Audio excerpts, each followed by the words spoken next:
close down, close up merek odol. Assalamualaikum warahmatullahi wabarakatuh.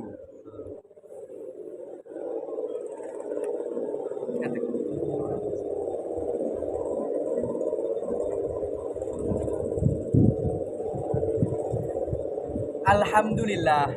Alhamdulillahilladzi ja'ala dunya darul imtihanat wa tadribat liyamtahina bihal makhluqat fi hadhil kainat al mawjudat wa huwa alladzi qad ja'ala ribatan wa matinan baina qulubil mu'minin wa naha 'anit tafarruqi wat tanazzuhi. Assalatu wassalamu ala sayyidina Muhammad sallallahu alaihi wasallam wa ala alihi wa ashabihi wa man tabi'ahum ila yaumil ba'dal maut. Amma ba'd. Pertama-tama dan yang paling utama, marilah kita panjatkan pohon mangga, lalu kita petik buahnya, lalu kita kelupas buahnya, dan kita potong dagingnya. Itulah nikmat dari Allah Subhanahu wa taala yang patut kita syukuri. Alhamdulillah. Dan kedua kalinya, solawat serta salam tetap terkirimkan kepada baginda agung besar Nabi Muhammad SAW yang perkataannya menjadi hukum dan perbuatan dan juga perbuatannya. Beliau adalah jantungnya kota Madinah, paru-parunya kota Mekah, dan buah hatinya Siti Aminah, dan yang telah membawa umatnya dari zaman jahiliyah menuju zaman Islamiyah. Ketiga kalinya, saya di sini atas nama Ikhwan Muklis NIM 2012 10183 sebelumnya mengucapkan terima kasih kepada Bu Mukniatul Ilma selaku dosen mata kuliah fikih keluarga yang telah memberikan sedikit waktu untuk membawakan tausiah pada hari ini dengan judul Menikah Berbeda Agama. Berbicara mengenai menikah dengan orang lain yang berbeda agama, itu adalah suatu permasalahan bagi kita umat Islam. Karena mengapa?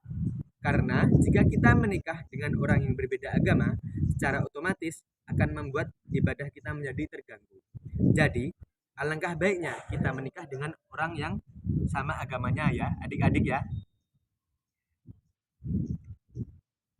Dan juga keharmonisan keluarga akan terwujud secara sempurna apabila suami istri berpegang teguh kepada ajaran yang sama. Rasulullah Shallallahu Alaihi Wasallam menekankan agar kualitas agama menjadi prioritas pilihan utama di dalam menentukan pasangan ke jenjang pernikahan. Dijelaskan dalam sebuah hadis, wanita dinikahi didasarkan pada 4 hal. Yang pertama adalah utamakan hartanya, lalu kecantikannya, keturunannya, dan agamanya. Utamakanlah kualitas agamanya agar kamu tidak celaka. Hadis riwayat Bukhari dan Muslim. Pesan hadis ini menegaskan supaya menikah memilih pasangan dalam pernikahan dengan yang seagama. Namun realitanya pernikahan beda agama tetap berjalan di tengah masyarakat Indonesia ini. Dalam Islam, menikah dengan orang yang berbeda agama hukumnya adalah haram.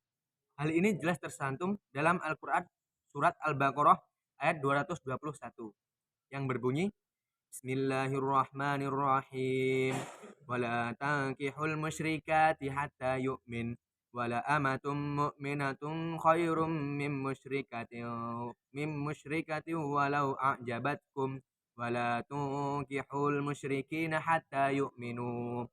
Dan janganlah kamu menikahi wanita-wanita musyrik sebelum mereka beriman. Sesungguhnya wanita budak yang mukmin lebih baik dari wanita musyrik walaupun dia memikat hatimu. Dan janganlah kamu menikahkan orang-orang musyrik sebelum mereka beriman. Sesungguhnya budak yang mukmin lebih baik dari orang yang musyrik walaupun dia menarik hatimu. Mereka mengajak ke surga dan ampunan dengan izin Allah Subhanahu wa taala. Dan Allah menerangkan ayat-ayatnya kepada manusia supaya mereka mengambil pelajaran. Dalam ayat tersebut jelas bahwasanya Allah Subhanahu wa taala melarang orang mukmin menikahi lelaki atau perempuan yang notabene ialah musyrik atau tidak beriman.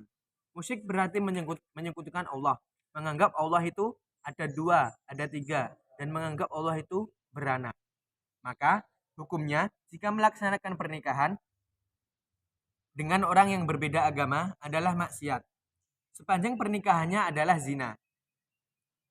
Berbeda dengan apabila orang yang sebelum menikah sudah beriman, kemudian ia memilih untuk menikah dengan orang yang berbeda keyakinan.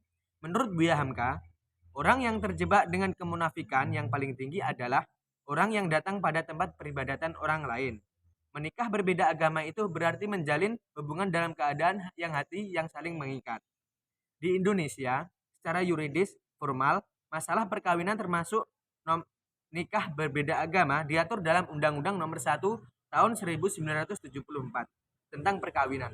Secara instruksi Presiden Republik Indonesia dalam Undang-Undang Nomor 1 Tahun 1991 tentang kompilasi hukum Islam. Pasal 2 ayat 1 disebutkan, perkawinan adalah sah apabila dilakukan menurut hukum masing-masing agamanya dan kepercayaannya. Dalam rumusan itu diketahui tidak ada perkawinan di luar hukum masing-masing agama dan kepercayaannya. Mungkin sekian dari saya. Bila ada kurangnya mohon maaf. Wabillahi taufiq wal hidayah. Wassalamualaikum warahmatullahi wabarakatuh.